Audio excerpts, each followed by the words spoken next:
ஈரானோட nuclear என்ரிச்மெண்ட்டை stop பண்ணிட்டோம்னு சொல்லிட்டு சில மாசங்களுக்கு முன்னாடி இஸ்ரேலுக்கும் ஈரானுக்கும் நடுவில் போர் நடந்தப்போ நடான்ஸ் மற்றும் ஃபோர்டோ நியூக்ளியர் ஃபெசிலிட்டி மேலே ஹெவி பாம்ஸை ட்ராப் பண்ணி அமெரிக்கா ஒரு அனௌன்ஸ்மெண்ட்டை கொடுத்தாங்க. ஆனால் இப்போ வெளியாகி இருக்கக்கூடிய ஒரு செய்தி என்ன தெரியுமா? ஏன்பா நீங்கள் ஈரான் மேலே என்ன ஒரு ஸ்ட்ரைக்கை பண்ணீங்க? ஈரான் அவங்களோட நியூக்ளியர் என்ரிச்மெண்ட்டை திரும்பவும் ஆரம்பிக்க போகிறாங்க. அவங்களோட பாலிஸ்டிக் மிசைல் லான்ச்சிங் ஃபெசிலிட்டியில் 85% அதிகமாக அவங்களோட லான்ச்சர்ஸை நாங்கள் டெஸ்ட்ராய் பண்ணிட்டோன்னு சொல்லிட்டு இஸ்ரேலும் ஒரு கிளைம் வச்சுருந்தாங்க, அமெரிக்காவும் அந்த கிளைமை கன்ஃபார்ம் பண்ணாங்க. ஆனால் இப்போ அமெரிக்க ஊடகங்களே என்ன ஒரு செய்தியை வெளியிட்டிருக்காங்கன்னா, ஈரான் அவங்களோட பாலிஸ்டிக் மிசைல் லான்ச்சர்ஸ், அதாவது மேலே எந்தெந்த ஃபெசிலிட்டிலாம் டெஸ்ட்ராய் பண்ணப்பட்டதோ அதை திரும்ப ரீபில்ட் பண்ண ஆரம்பிச்சிட்டாங்கன்னு ஒரு செய்தியை இப்போ வெளியிட்டிருக்காங்க. ஈரான் யுரேனியமை என்ரிச் பண்ண ஆரம்பிக்கிறாங்கன்னா அது இஸ்ரேலுக்கு ஒரு பெரிய தலைவலி. ஏற்கனவே லெபனானில் பிரச்சனை, சிரியாவில் பிரச்சனை, ஜார்டான்ல இருந்து ஹவுதிஸ் உள்ள நுழைய போறாங்கன்னா அது ஒரு தனி பிரச்சனை. பத்தாவதுக்கு சவுதி அரேபியாவும் பாகிஸ்தானும் ஒரு நியூக்ளியர் அக்ரிமெண்ட்டை சைன் பண்ணி முடிச்சிட்டாங்க. ஈரானும் திரும்ப அணு ஆயுதம் சம்பந்தப்பட்ட ஆராய்ச்சிகளை தொடங்குறாங்கன்னா இஸ்ரேலுக்கு இது ஒரு மிகப்பெரிய தலைவலி. அப்போ அமெரிக்காவும் இஸ்ரேலும் சேர்ந்து ஈரான்ல என்னதான் பண்ணாங்கன்ற ஒரு சந்தேகமும் இந்த இடத்துல வருது. ஸோ இந்த வீடியோவில் நம்ம என்ன பண்ண போறோம்னா, ஈரான் அவங்களுடைய என்ரிச்மெண்ட்டை இப்போ எப்படி ஸ்டார்ட் பண்ண போறாங்க, ஆல்ரெடி அவங்க என்ரிச் பண்ண யுரேனியம் அவங்க கிட்ட இருக்கா, இல்லை அமெரிக்காவோட ஸ்ட்ரைக்ஸ் எந்த அளவுக்கு இவங்களுக்கு பாதிப்பு ஏற்படுத்துச்சு, இதை பத்தி ஒரு அனாலிசிஸ் வீடியோ மாதிரி இதை பார்க்க போறோம். ஸோ வாங்க வீடியோக்குள்ள போயிடலாம். நான் உங்களுக்கு இதுதான் புக்ஷன் டிபி ட்ரெண்டிங்ஸ்.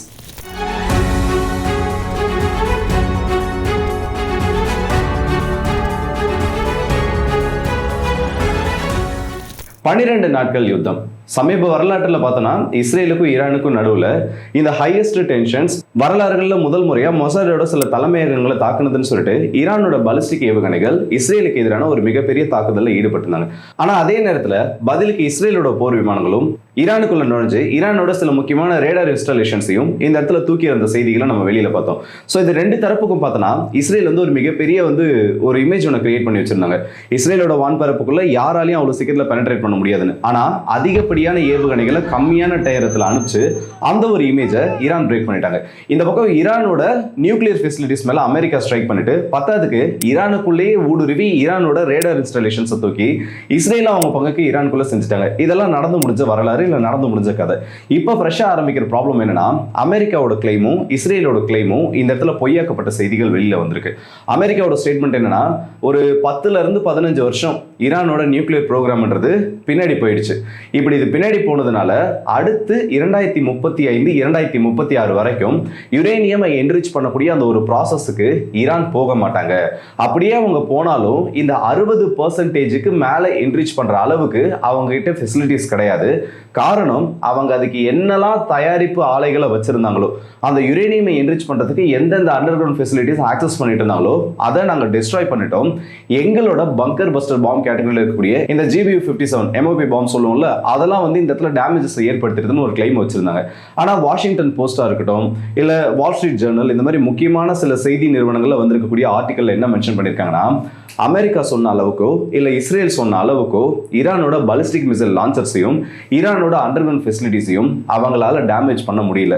இந்த டேமேஜ் பண்ண முடியலன்றதுக்கு முன்னாடி அந்த இடத்துல இருந்து யுரேனியம் என்ரிச் பண்ணப்பட்ட அந்த ஒரு டாபிக் உள்ள நம்ம போயாகணும். ஏன்னா இந்த என்ரிச் பண்ணப்பட்ட யுரேனியம்ன்றது ஆல்மோஸ்ட் எவ்வளவு இருந்திருக்கலாம்னு பார்த்தோன்னா, ஒரு 480 இருந்து 550 கிலோ வரைக்கும் என்ரிச் யுரேனியம் 60% என்ரிச் பண்ணது ஈரான் கிட்ட இருந்திருக்கலான்றது அமெரிக்காவோட கணக்கு. அதுவும் நடான்ஸ் ஃபெசிலிட்டிலையும் ஃபார்டோ ஃபெசிலிட்டிலையும் இந்த அளவுக்கு அதிகப்படியான யுரேனியம் இருந்திருக்கணும். அப்போ இந்த ஸ்ட்ரைக் நடக்க போகிறது ஈரானுக்கு தெரியும். ஏன்னா அமெரிக்கா எப்படியும் அவங்களோட பாம்பர்ஸ் கிளம்புனப்பவே கண்டிப்பாக இது ஈரானை ஸ்ட்ரைக் பண்ண போகுது. ஈரானை ஸ்ட்ரைக் பண்ணுறதுக்கு முன்னாடி அங்கே இருக்கக்கூடிய என்ரிச் யுரேனியமை மாற்றணுன்றது அவங்களுக்கு தெரியும். அவ்வளோ சீக்கிரத்தில் இவங்களால் இதை பண்ணியிருக்க முடியுமா? ஏன்னா யுரேனியம் என்ரிச் பண்ணுறதுன்றது பெரிய ப்ராசஸ். அப்படி என்ரிச் பண்ணப்பட்ட யுரேனியமை நீங்கள் டிரான்ஸ்போர்ட் பண்ணனா ரொம்பவும் சென்சிட்டிவான ஒரு விஷயம் அது. அதை நீங்கள் எப்படி சொல்கிறது, கம்ப்ளீட்டாக வெல் ப்ரொடெக்டட் ஸ்டீல் கண்டெய்னர்ஸில், டேம்பிங் பண்ணப்பட்ட கண்டெய்னர்ஸில் ரயில் நெட்வொர்க் மூலியமாகவோ இல்லை ஏர் லிஃப்டிங் மூலியமாகவோ நீங்கள் டிரான்ஸ்போர்ட் பண்ணணும். நார்மல் வெஹிக்கிள்ஸில் டிரான்ஸ்போர்ட் பண்ணுறீங்க, இல்லை அதில் ஏதாச்சும் அந்த ஹீட்டிங் இஷ்யூ வந்ததுன்னா அந்த யுரேனியம் பாதிக்கப்படுறதுக்கான வாய்ப்புகள் இருக்குது. அது லீக் ஆகிறதுக்கான அந்த சான்சஸும் இருக்குது. ஸோ அந்த டியூப் சிலிண்டர்ஸில் தான் அதை டிரான்ஸ்போர்ட் பண்ணுவாங்க. அப்படி இருக்கப்போ இந்த ஸ்ட்ரைக் நடக்கிறதுக்கு 3 நாட்களுக்கு முன்னாடி அந்த இடத்துல டிராஃபிக் அதிகமானதை அமெரிக்காவோட செயற்கைக்கோள்கள் படம் பிடிச்சிருக்கு. ஸோ அங்கேருந்து ரொம்பவே சேஃபான ஒரு லொக்கேஷனுக்கு அதை மாற்றி இருக்கிறதுக்கான வாய்ப்புகள் இருக்கிறதா அமெரிக்கா சொல்லியிருக்காங்க. ஆனால் என்னை பொறுத்த வரைக்கும் அவங்க அதை டிரான்ஸ்போர்ட் பண்ணியிருக்கிறதுக்கான வாய்ப்புகள் ரொம்ப ரொம்ப கம்மி. நீங்கள் வந்து அந்த இடத்துல இருந்து பெருசாக ரயில் நெட்வொர்க் மற்ற இடங்களை கனெக்ட் பண்ணுற மாதிரி இந்த ஃபோடோ ஃபெசிலிட்டியும் சரி, நடான்ஸ் ஃபெசிலிட்டியும் சரி, பெருசாக ரயில் நெட்வொர்க்ன்றது கிடையாது. பாதி யுரேனியம் அவங்க என்ரிச் பண்ணி வெளியில் எடுத்துகிட்டு போயிருந்தாலும் அவங்களோட பங்கருக்குள்ளேயே தான் அந்த மீதி யுரேனியம் இருந்திருக்கணும். ஏன்னா இவங்க ட்ராப் பண்ணப்பட்ட இந்த ஹெவி பாம்ஸ்னால, பங்கர் பஸ்டிங் பாம்ஸ்னால ஈரானோட அண்டர் கிரவுண்ட் ஃபெசிலிட்டிக்கு மேஜராக எந்த ஒரு பாதிப்புமே கிடையாது. அதை வந்து நிறைய அமெரிக்க ஊடகங்களும் டீக்ளாசிஃபை பண்ணிட்டாங்க. நம்மளும் நிறைய வீடியோஸில் பார்த்துருக்கோம். அமெரிக்காவில் ட்ராப் பண்ணப்பட்ட இந்த ஹெவி பாம்ஸ் ஆனது ஒரு சில ஃபெசிலிட்டிஸில் டேமேஜஸை ஏற்படுத்துச்சு. இந்த ஹெவியாக ப்ராடக்ட் பண்ணப்பட்ட மலைக்கு கீழே இருக்கக்கூடிய ஃபெசிலிட்டிலாம் பெருசாக எந்த ஒரு பாதிப்பையுமே அது ஏற்படுத்தின மாதிரி தெரியல. அந்த அளவுக்கு பூமிக்கு கீழே இருந்ததுனால அமெரிக்காவோட வெப்பன்ஸ் அந்த இடத்துல ப்ராப்பராக வேலை செய்யல. இது யுரேனியம் என்ரிச்மெண்ட்டை பொறுத்த வரைக்கும் முடிஞ்சிருச்சு. இப்போ இந்த பாலிஸ்டிக் மிசைல் லான்ச்சர்ஸை பொறுத்த வரைக்கும் மிடில் ஈஸ்டில் அதிகப்படியான பாலிஸ்டிக் ஏவுகணைகள் இருக்கிறது ஈரான் கிட்ட தான். அமெரிக்காவோட ஒட்டுமொத்த மிடில் ஈஸ்ட் பவர் சேர்ந்தாலும் ஈரான் கிட்ட இருக்க அளவுக்கு பாலிஸ்டிக் மிசைல் ரிசர்வ்ன்றது அவங்க கிட்ட கிடையாது. இதில் இஸ்ரேலோட கிளைம் என்னன்னா 80% 85% வரைக்கும் அவங்க கிட்ட இருந்த பாலிஸ்டிக் மிசைல்ஸை நாங்கள் அழிச்சிட்டோம்னு சொன்னாங்க. அது சொன்னப்பவே தெரியும் அது ஒரு பொய்யான செய்தி தான். இதை நான் ஏன் பொய்யான செய்தின்னு சொல்றேன்னா, ஈரான் கிட்ட 3 முக்கியமான அண்டர் கிரவுண்ட் மிசைல் சிட்டிஸ் இருக்கு. நான் சொல்றது மிசைல் லான்ச்சர்ஸ் கிடையாது, மிசைல் சிட்டிஸ். இதுக்கு கீழே வந்து அவங்க ஃபைட்டர் ஜெட்ஸை கொண்டு போற அளவுக்கு இல்ல ஒவ்வொரு மிசைல் சிட்டிஸ்லையும் பார்த்தீங்கன்னா ஒரு 100ல இருந்து 200 ஏவுகணைகள் வரைக்கும் ஸ்டோர் பண்ணி வைக்கிற அளவுக்கு பெரிய பெரிய மிசைல் சிட்டிஸே அவங்க கட்டி வச்சிருக்காங்க. அதெல்லாம் கம்ப்ளீட்டா டெஸ்ட்ராய் ஆனா கூட இஸ்ரேல் சொன்ன அந்த கணக்குக்கு கிட்ட வர முடியாது. ஆனா வெளியில கவுன்ஸ் காமிக்கிறப்போ கொஞ்சம் எக்ஸாகரேட் பண்ணி காமிக்கணும், இல்ல சைக்காலஜிக்கல் வார்ஃபேர் அதை பண்ணுன்றப்போ ஈரான் இதுக்கப்புறம் எழுந்துக்கவே கூடாதுன்றதுக்காக இப்படி ஒரு சைக்காலஜிக்கல் வார்ஃபேர் இஸ்ரேல் பண்ணாங்க. இது இஸ்ரேலுக்கு மட்டும் இல்ல, ஈரான் சைடு இது நிறைய விஷயங்களை பண்ணிட்டு இருந்தாங்க. அப்படி இவங்க வச்ச கிளைம்ல இந்த 80% மேல நாங்க டெஸ்ட்ராய் பண்ணிட்டோம்னு சொல்லியிருந்தாங்கன்னா இந்நேரத்துக்கு ஈரான் அவங்களோட பாலிஸ்டிக் மிசைல் ப்ரோக்ராமை ரீகன்ஸ்ட்ரக்ட் பண்ண வேண்டிய ஒரு தேவையானது ஏற்பட்டிருக்கும். ஆனா இப்போ வரைக்கும் ஈரான் அதை பண்ணல. பதிலா அங்க இருக்கக்கூடிய லான்ச்சர்ஸ், அந்த பாலிஸ்டிக் ஏவுகணைகளை ஏவக்கூடிய லான்ச்சர்ஸை மட்டும் அவங்க அந்த இடத்துல ரீகன்ஸ்ட்ரக்ட் பண்ண ஆரம்பிக்கிறாங்க. ஸோ அவங்களோட பாலிஸ்டிக் மிசைல் ப்ரோக்ராமுக்கு இஸ்ரேலோட இந்த ஒரு அட்டாக்ல பெருசா எந்த ஒரு பாதிப்பு ஏற்பட்ட மாதிரி தெரியல. அண்ட் முக்கியமான ஒரு விஷயம் என்னன்னா, இந்த எல்லா விஷயத்தையும் கன்ஃபார்ம் பண்ணது ஈரானோட சுப்ரீம் லீடரா இருக்கக்கூடிய அயத்துல்லா கமேனி அவர்கள் தான். ஈரான் வந்து யாருக்கும் பயப்பட வேண்டிய அவசியம் கிடையாது. இஸ்ரேலா இருக்கட்டும் இல்ல அமெரிக்காவா இருக்கட்டும், ஈரானுக்குள்ள நுழைஞ்சு அவங்க ஒரு பெரிய தப்பை பண்ணிட்டாங்க. ஈரானை பொறுத்த வரைக்கும் எங்களோட பாலிஸ்டிக் மிசைல் ரிசர்வ்ன்றது முன்ன இருந்ததை விட ரொம்ப ஸ்ட்ராங்கா இருக்கு. ஃபியூச்சர் வார்ஃபேர்ல தேவைப்பட்டுச்சு. ஏன்னா நாங்கள் யாருன்றது எல்லாருக்கும் காமிச்சிட்டோம். இஸ்ரேல் எப்படி ஸ்ட்ரைக் பண்ண முடியும், இல்லை அமெரிக்காவுக்கு எதிராக, ஏன்னா கத்தாரில் இருந்த பேஸ் எல்லாம் அடிச்சு அந்த இடத்துல ஒரு ரேடோமே காலி பண்ணியிருக்காங்க. அதெல்லாம் வந்து நம்மளோட வீடியோவில் நம்ம தெளிவாக பார்த்துருக்கோம். ஸோ அமெரிக்கன் பேஸில் இருக்கக்கூடிய ஒரு ரேடோமை தூக்கக்கூடிய அளவுக்கு கேப்பபிளான மிசைல்ஸ் எங்ககிட்ட இருக்குன்றத இந்த உலகம் தெரிஞ்சிருச்சு. இதுக்கப்புறம் ஃபியூச்சரில் யாராச்சும் எங்களை அடிக்கிறாங்க, இல்லை எங்களுக்கு எதிரான பிரச்சனைகளில் ஈடுபடணும்னு நினைக்கிறாங்கன்னா இஸ்ரேல் மேலே நாங்கள் பண்ண அட்டாக்கும் அமெரிக்கன் பேஸ் மேலே நாங்கள் பண்ண அட்டாக்கும் அவங்களுக்கு தெளிவான ஒரு வார்னிங்ன்றதை கொடுக்கும். யுரேனியம் என்ரிச்மெண்ட்ன்றது எங்களோட தேவை. நாங்கள் வந்து இப்போ வரைக்கும் சிவிலியன் யூஸ்க்காக தான் இந்த யுரேனியம்ன்றது என்ரிச் பண்ணிட்டு இருக்கோம். ஆனால் வெப்பன்ஸ் கிரேட் யுரேனியமை நாங்கள் ரீச் பண்ணக்கூடிய அந்த தொலைவுன்றது ரொம்ப நாளில் கிடையாது. எங்களோட சட்டத்திட்டம், எங்களோட இஸ்லாமிய சட்டத்திட்டத்துக்கு எதிரானது இந்த அணு ஆயுதம் தயாரிக்கிறது. ஆனால் ஈரான் சொல்லக்கூடிய ஒரு நாட்டுக்கு பாதுகாப்பு அச்சுறுத்தல் வருது, இல்லை ஈரான் சொல்லக்கூடிய ஒரு நாட்டு எக்ஸிஸ்டனல் த்ரெட்ன்றது வருதுன்னா நாங்கள் அணு ஆயுதம் தயாரிக்கவும் இந்த இடத்துல தயங்க மாட்டோம். அது எந்த ஒரு நாட்டுக்கு எதிராக ஏவுறதுக்கும் நாங்கள் தயங்க மாட்டோம். ஸோ ஈரான் சொல்லக்கூடிய ஒரு நாடு இப்போதைக்கு அணு ஆயுதம் தயாரிக்கக்கூடிய ஒரு ஐடியாவில் இல்லை.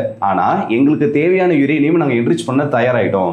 இதுக்கு நடுவில் யாராச்சும் பிரச்சனைகள் பண்ணுறாங்க, இல்லை இஸ்ரேலோட உளவாளிகள் ஈரானுக்குள்ள நுழைஞ்சு ஈரானோட அணு ஆயுத விஞ்ஞானிகளை நியூட்ரலைஸ் பண்ணணும்னு நினைக்கிறாங்க, இல்லை அணு ஆயுதம் சம்மந்தப்பட்ட ஃபெசிலிட்டிஸில் ஏதாச்சும் பாதிப்புகள் ஏற்படுத்தணும்னு நினைக்கிறாங்கன்னா அதே விஷயத்த நாங்கள் இஸ்ரேலுக்குள்ள செய்யறதுக்கும் தயங்க மாட்டோன்னு ஒரு ஓப்பன் த்ரெட்ன்றதையும் கொடுத்துருக்காங்க. ஸோ ஈரான் திரும்பவும் நியூக்ளியர் என்ரிச்மெண்ட் ஆரம்பிக்க போறாங்க. இது இஸ்ரேலுக்கு ஆகாத ஒரு விஷயம். 10வது குறைக்கு பாகிஸ்தானும் சவுதி அரேபியாவும் சேர்ந்து ஒரு அக்ரிமெண்ட்டை சைன் பண்ணியிருக்காங்க. பாகிஸ்தானோட அதிகாரிகள் அமெரிக்காவுக்கு போயிட்டு ட்ரம்ப் அவர்களை சந்திச்சிருக்காங்க. ட்ரம்ப் கூட 2019க்கு அப்புறமா ஒரு க்ளோசஸ்ட் மீட்டிங்ன்றது நடந்திருக்கு. ஸோ இப்படி எல்லாம் நடந்துட்டு இருக்கிறது மேபி இஸ்ரேலுக்கு ஆதரவான ஒரு நிலைப்பாட்டை பாகிஸ்தான் எடுக்கிறதுக்குமான ஒரு வாய்ப்பை உருவாக்கும். நீங்க சொல்லலாம் உடனே, இல்ல பாகிஸ்தான் வந்து ஈரானுக்கு தான் ஆதரவா நிற்பாங்க, இல்ல பாலஸ்தீனர்களுக்கு ஆதரவா நிற்பாங்க. ஈரானுக்கும் பாகிஸ்தானுக்குமே பிரச்சனை இருக்கு. இந்த டைம்ல ட்ரம்ப் அவர்கள் ப்ரெஷர் பண்றப்போ பாகிஸ்தானால அதை அவாய்ட் பண்ண முடியாது. அவாய்ட் பண்ண முடியாதுன்றதையும் தாண்டி நிராகரிக்கக்கூடிய ஒரு நிலைமையில பாகிஸ்தான் கிடையாது. ஏன்னா அவங்களுக்குன்னு சொல்லிட்டு தனியாக ஒரு ஸ்ட்ராட்டஜியும் கிடையாது. யார் எதை சொன்னாலும் கேட்கக்கூடிய ஒரு மைண்ட் செட்டில் தான் இருக்காங்க. அப்படி இருக்கப்போ ஈரானுக்கு எதிராக பாகிஸ்தான் திரும்பி இஸ்ரேலுக்கு ஆதரவு கொடுக்கறதுக்கும் வாய்ப்புகளானது இந்த இடத்துல இருக்கு. ஸோ இந்த வீடியோ பற்றி உங்களோட கருத்துக்களை கமெண்ட் செக்ஷன்ல சொல்லுங்க. இந்த பாகிஸ்தான் இஸ்ரேலை பற்றி நிறைய பேர் வந்து தப்பான ஒரு கணக்கை போட்டு வச்சிருக்கீங்க. வெளியே தெரியாத ஒரு விஷயம் என்ன தெரியுமா?